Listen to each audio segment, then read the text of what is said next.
back to the show. War or peace? Just put bluntly, that is the debate raging over the next chapter of Sino-US relations, no matter the internal hard v soft landing debate that's being tested inside the tiger economy. When push comes to shove, just as both sides want to make money with each other and not war, so too resolving high-level diplomatic differences, like the recent blind activist Chen Guangchang and his flights to the United States. It was a testy issue, but it was resolved for the sake of mutual long-term economic benefit. This is the thesis of Geoffrey Garrett, the Dean of the University of Sydney Business School and the CEO of the US Studies Centre. He's just delivered a provocative address to TEDx Sydney. He joins the discussion now alongside long-time China watchers Vic Edwards from the Australian School of Business and James White from Colonial First State. Warm welcome to you all. Geoffrey, I know you've jumped off a jet plane to get into this discussion. Thank you so much for that. You're talking about the US remaining the global engine for innovation, the global magnet for immigration as well. How so? How so confident are you in that status being maintained? Well, good morning, Carson. I was in New York yesterday where it was hot and sweaty, but I think there's also a pulse back in the city. You know, if you look at innovation, what I always say to people is, tell me the last important innovation in the world that didn't come from the US. You know, a lot of people don't have an answer there. I always tell them it's high-speed rail, which isn't an American thing. So innovation, I feel pretty comfortable with. On the immigration side, I was looking at the statistics. There's an amazing statistic of the people who've moved around the world. 20% of them have ended up in the US. So I think the US is still an immigration magnet because it's an innovation engine. And the other thing I think that the sort of doomsayers about the US need to remember is that American growth from the end of World War II to the global financial crisis only averaged 3.25% a year. You know, we're very worried at the moment when it's down in the low twos. There's just not a lot of room, not a lot of recovery that has to happen to get the US back on its historic growth trajectory. I just want to pick up on a couple of those points you make, and let's go to Vic Edwards right alongside me and James White. This idea of immigration, Fareed Zakaria, who's the Indian-born commentator, saying every visa officer today in the US lives in fear that he will let in the next Muhammad Atta. As a result, he is probably keeping out the next Bill Gates. I'd suggest that Geoffrey's point on immigration changed since 2001, September 11. James, do you agree? No, look, I think America still stands as a place that people want to come to, and there are obviously greater restrictions now, but the American market offers an opportunity that no other market in the world offers. It's the richest and most populous country in the world. Well, and yet Vic Edwards, Michael Bloomberg, Mayor of New York, calls the system in the US national suicide. He wanted a staple act, so if you got a degree, you got a green card stapled alongside the so-called staple act, to actually say we're genuine about keeping you here. They're going back to China, they're going back to India, they're going back to Malaysia and Korea. This is also part of what's happened with the global economy. The USA is in the process of a recession, and it's quite natural that they're actually going to be losing people instead of gaining people, because there are other countries that are doing better. So you'll say it is simply cyclical, this is not a structural issue? It is more a cyclical thing. There are some structural aspects to it, but we've got to wait and see whether they in fact eventuate, because we have to see what comes out of this recessionary period. My view would be that USA is probably one of the most flexible and innovative countries, and that's why they will come out of the recession better than Europe, because they are far more flexible and they have the ability to do so. Professor Garrett, flexibility is all well and good, but actually coming out the other side in a stronger position is not a given when your wage growth has actually stagnated and gone backwards. What do you hear when you trudge through the corridors of power there about that being solved? Well, I think what we've got to remember about the US is there's a difference between the real economy and the way it's affecting real Americans. So on the real economy side, as we know, American corporates are massively cashed up.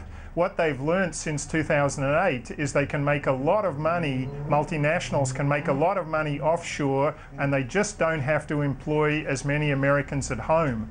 So I think if we're looking at the sort of the engines of the real economy in the US, the prospects are really quite good. The kind of stuff that Edward Luce was worried about in your interview before is a sort of notion of social breakdown. You know, the US has always been an unequal place. It was, for example, in the 90s during Clinton. But the big difference from then to now is that now the average American's wages have gone down about 10% in the last decade. That is a real problem which does have to be solved. On that very point, Vic. Corporates seeking offshore capital opportunities are not new. This happens all the time. And in fact, I can contrast China and America here. You have really what is state-sponsored capitalism in China, and you find, for example, China is looking to place its capital in Australia. We have the recent announcement about the farm situation and Northern Territory and the Ord River, and that sort of situation happens all the time. How's that innovative, though, versus shoring up long-term supply for its own people? How does that benefit us? Well, it doesn't. I mean, we have to make the opportunity, and this is where we've fallen behind. We haven't taken the initiative. Well, yeah, that's becoming like a broken record. We do have that opportunity, but you're saying what, James? Look, I'm coming back to the point, the broader point. The low interest rates are the real problem in the United States, and the weakness of the dollar is the real problem, because those low interest rates don't actually... there's no incentive, there's no discipline created by low interest rates. So the easiest thing for these multinationals to do is actually go offshore. Effectively, we talked about the Mrs. Watanabes 10 years ago, the Japanese housewives who would borrow in Japanese and lend in Aussie dollar. Well, that's effectively what the American firms are doing. They are now becoming those carry traders because it's the easiest financial trade to make. If you actually had higher interest rates, had a higher US dollar, you would actually create greater discipline in America, which would create more innovation. Let's talk currency wars. Back to you, Geoff, on that, because that's kind of arguably the second-term agenda to be tackled, is it not, by Barack Obama if he gets that opportunity. What's he likely to say to China when it comes to teaching them a lesson or demanding a response, more importantly? Well, I actually don't think he'd say very much on currency because, for two reasons. The first one is that since the sort of currency wars notion first cropped up in the middle of the 2000s, as you know, the RMB has appreciated against the dollar more than 30% in nominal terms and more than 50% in real terms. That's about the appreciation that the US was looking for then. It just so happens not to have solved the jobs problem for America. But going forward, I think what Obama knows is that American multinationals don't care so much about the exchange rate. What they care about where China is concerned is two things: market access and intellectual property protection. So no surprise to me that Tim Geithner in the Strategic and Economic Dialogue tends today to talk much more about those two issues than he does about US's trade deficit with China or the Chinese currency. Come in. Yeah. I think that's dead right. But I think the issue here is that, one, China has a fundamentally, philosophically different view on property rights. I think they don't see the need to actually support property rights as aggressively because that actually lowers the cost of living for households. So firms get a worse deal in China in terms of property rights, but households do well out of it. I think the other point is that China's market access is difficult.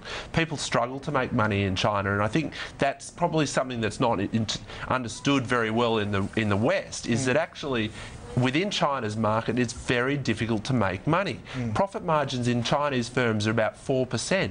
Is that because of the state ownership of infrastructure assets and all the rest of it? Well, I think it's got a lot to do with the fact that, well, I think it's got more to do with the fact that competitiveness. So you've basically got in China 10, 15 firms operating most major industries, and that keeps prices low. Right. 2 points I wanted to make about that.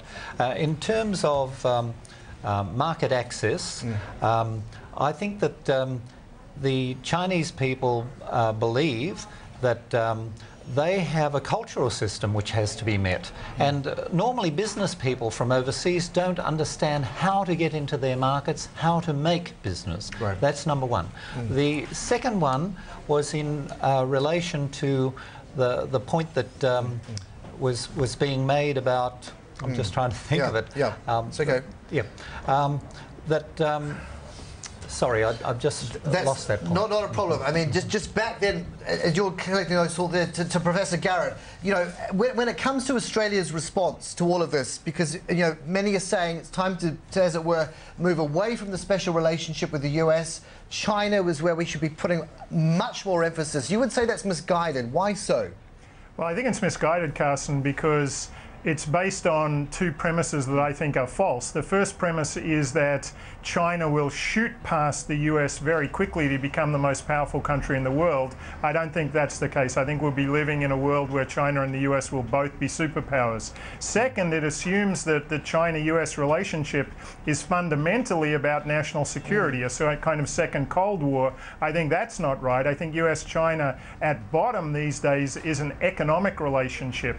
And what that means to me is this notion of a G2 world, and I think it's a G2 world in which Australia is extremely well positioned, because on the one hand we are now a magnet for American investment, but American investment is attracted to Australia not because of the Australian domestic market but because of the Chinese market. And that is unfortunately where we're at. I know you all want a final word, but that's kind of unfortunately our time is against us. Sitting alongside me, Vic Edwards from the Australian School of Business, James White, Colonial First State, and across in our Sydney CBD studio, of course, Professor Geoffrey Garrett, Dean of the University of Sydney Business School and US Studies Centre CEO.